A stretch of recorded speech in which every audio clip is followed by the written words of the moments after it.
प्राचीन काल में सत्यव्रत नाम के एक राजा राज करते थे। वह प्रतिदिन पूजा पाठ किया करते थे। उनके पास किसी भी चीज की कमी नहीं थी। वह धन दौलत से लेकर हर प्रकार की सुविधा से समृद्ध थे।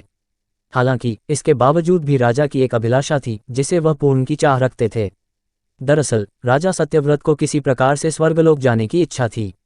वह अपने जीवन में कम से कम एक बार स्वर्गलोक के सौंदर्य को देखना चाहते थे, लेकिन उन्हें इसका मार्ग नहीं पता था। इधर दूसरी तरफ ऋषि विश्वामित्र अपनी तपस्या के लिए घर से बाहर निकले। चलते चलते वह अपनी कुटिया से काफी आगे चले गए थे।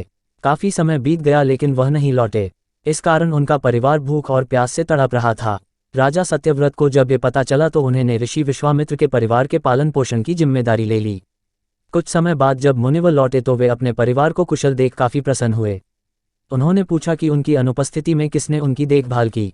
इस पर ऋषि के परिवार वालों ने बताया कि राजा ने उनके पालन पोषण की जिम्मेदारी उठाई थी।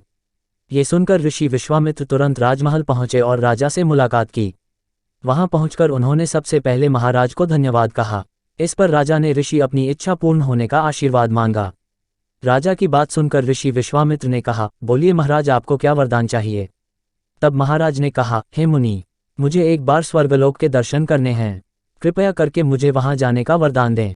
राजा की प्रार्थना सुनकर ऋषि विश्वामित्र ने एक ऐसा रास्ता बनाया जो स्वर्गलोक की ओर जाता था। ये देख राजा सत्यव्रत बहुत खुश हुए। वह तुरंत उस रास्ते पर चल पड़े और स्वर्गलोक पहुंच गए। यहाँ पहुंचते ही इंद्रदेव ने उन्हें नीचे धक्का दे दिया, जिसके कारण वो सीधे धरती पर जा गिरे। राजा ने सत्यव्रत ने तुरंत सारी घटना ऋषि विश्वामित्र बताई। राज की बात सुनकर ऋषि विश्वामित्र गुस्से से आग बबूला हो उठे।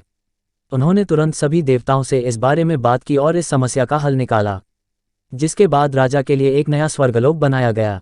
नए स्वर्गलोक को पृथ्वी और देवताओं के स्वर्गलोक के बीचों बीच स्थापित किया गया था ताकि किसी को परेशानी न हो। नए स्वर्गलोक से राजा सत्यव्रत तो बहुत खुश हुए, लेकिन विश्वामित्र को एक चिंता लगातार सता रही थी।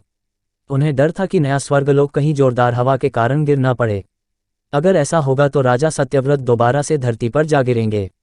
काफी सोच विचार के बाद ऋषि विश्वामित्र को एक उपाय सूझा। उन्होंने नए स्वर्गलोक के नीचे एक बहुत लंबा खंभा लगा दिया ताकि उसे सहारा मिल सके।